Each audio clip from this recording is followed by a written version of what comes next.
Di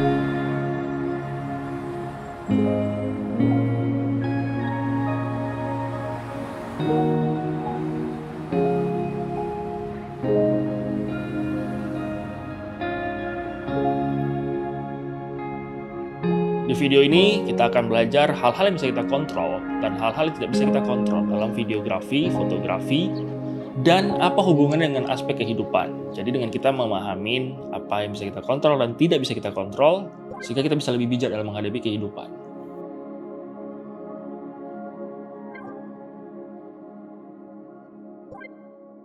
Oke, kita berawal dari fotografi atau videografi dulu.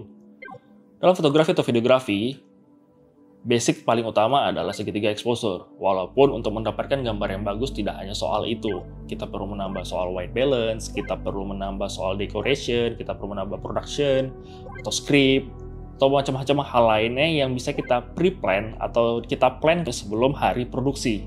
Sehingga outputnya itu lebih terkontrol, baik secara proses maupun hasil. Apa sih hal yang bisa kita kontrol dalam produksi video atau foto? Misalnya cahaya. Umumnya, ketika kita memiliki budget lebih atau waktu lebih, itu kita bisa ngontrol cahaya yang masuk. Seperti kita tidak mengandalkan lagi cahaya matahari dari jendela, tapi kita mungkin mengontrol dengan cara menyewa lighting LED, kemudian kita pakai diffuser, sehingga sudut arahnya, kekuatan cahayanya, dan temperatur cahayanya bisa kita atur. Namun, tidak jarang juga kita dapat project yang sedikit lebih low budget, sehingga hal-hal itu tidak bisa kita akomodir. Kita mengandalkan cahaya apa adanya dari matahari. Sering terjadi ini di video wedding tuh biasanya. Kita bisa ngatur shutter speed, kita bisa ngatur diafragma, pengen bokeh atau enggak, kita bisa ngatur ISO, sensitif terhadap cahaya, kita bisa ngatur white balance-nya, mau lebih dingin, lebih hangat. Kemudian kita bisa atur, dalam video kita bisa atur script, dia mau ngomong apa, bagaimana intonasinya, kemudian bagaimana background-nya. Banyak hal yang bisa kita kontrol dalam suatu produksi foto atau video. Namun ada juga yang belum bisa kita kontrol. Misalnya, suara bocor, atau mungkin gambar yang bocor, ada cahaya yang tidak kita inginkan, cahaya matahari yang berlebih, atau malah kurang, atau hujan, atau drone tidak bisa terbang karena hujan, dan macam-macam lah. Sekian banyaklah hal-hal yang bisa mengganggu proses produksi di hari H. Jadi bagaimanapun juga plan kita, tetap ada hal yang nggak bisa kita kontrol, tapi tidak menjadikan kita untuk tidak nge-plan apapun, sehingga kita bisa meminimalisir hal-hal yang tidak bisa kita kontrol. Intinya, hal-hal yang bisa kita kontrol jangan sampai meleset. Kalaupun meleset, itu benar-benar udah force major deh. Misalnya, kameramu jatuh. Nah, mungkin antisipasi ke depannya adalah kita pakai strap, atau mungkin kita letak di meja yang bagus, tidak goyang, dan tidak meja yang kecil, sehingga kamera tidak jatuh. Kurang lebih itulah antisipasinya. Nah, lalu apa hubungannya sama kehidupan? Belajar dari fotografi dan videografi tadi, bahwasannya ada hal yang bisa kita kontrol, ada yang tidak bisa kita kontrol. Kita harus nerima, kita harus embrace, kita harus deal with it, kalau memang ada hal yang nggak bisa kita kontrol.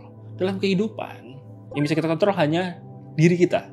Dalam hal ini, kita bisa kontrol self-mind, self-action atau behavior, dan juga self-words, kata-kata. Lalu apa yang nggak bisa kita kontrol? Ya kebalikannya, others mind, others action, dan juga others words, kata-katanya mereka, pikirannya mereka, dan juga actionnya mereka. Seringkali kita kecewa atas hal-hal yang pasti kita nggak bisa kontrol.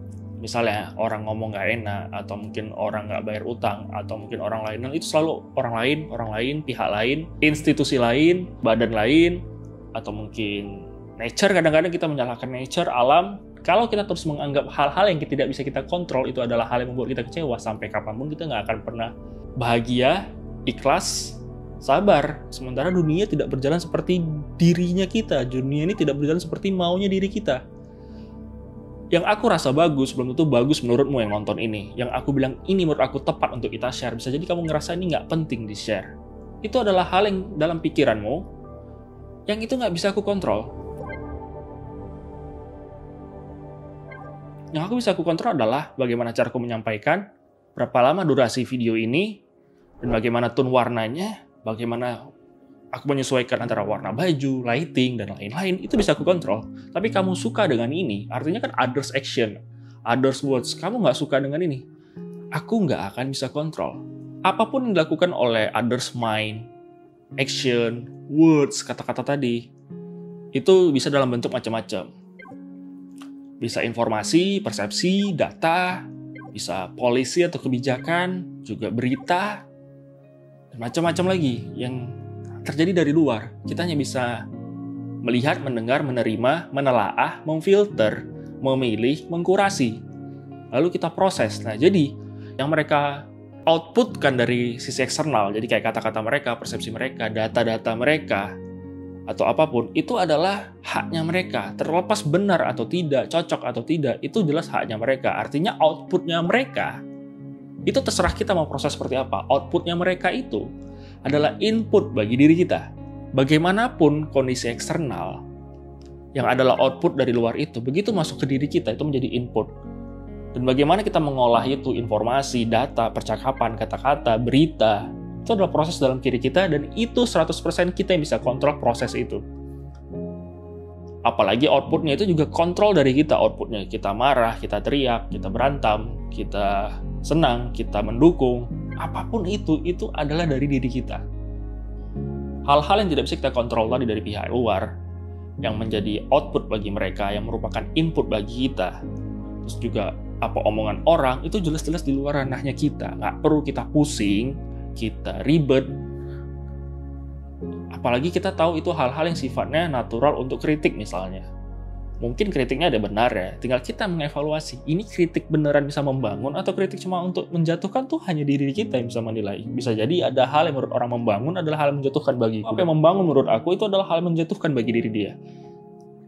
Everybody is different, bahkan ibu dan anak, ayah dan anak yang serumah, yang bahkan logiknya DNA-nya mirip, turunannya mirip, kromosomnya mirip, tapi tetap ada perbedaan begitu jauh. Apalagi orang-orang yang begitu jauh dari sisi kita, begitu berbeda lingkungannya, pemikirannya, adalah hal yang wajar begitu banyak perbedaan.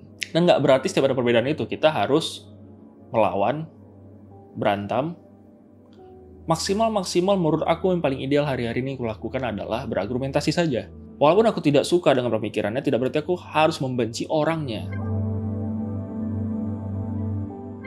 Tapi tadi aku bilang ada dua hal, ada yang kita kontrol, ada yang tidak bisa kita kontrol. Tapi di antara itu, in between, menurut aku, ini versiku ya, ada yang bisa kita pengaruhin. Contoh, kita nggak akan pernah bisa mengontrol omongan orang lain atau tindakan orang lain terhadap kita. Tapi yang bisa kita pengaruhin adalah persepsinya dia terhadap diri kita. Mungkin sejak awal first impression yang kita bangun, dengan cara kita bertutur kata, dengan cara kita menilai orang, dengan cara kita men-treatment dia, itu bisa mempengaruhi persepsi dia terhadap kita. Walaupun kita punya sisi jelek yang banyak, tapi nggak tercapture sama dia. Walaupun otak kita senangnya dikotomi A atau B, hitam atau putih, salah atau benar.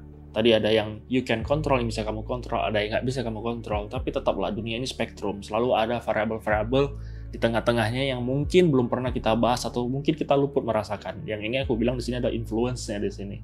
Dan mungkin di antara influence itu ada lagi turunan-turunannya yang mungkin aku belum bisa jelaskan karena mungkin pengalaman hidupku belum sejauh itu. Tapi dengan adanya kita mengetahui ada yang bisa kita kontrol, ada yang nggak bisa kita kontrol, dan ada yang bisa kita pengaruhin, sehingga kita bisa sedikitlah mengurangin hal-hal yang tidak kita inginkan dalam hidup ini.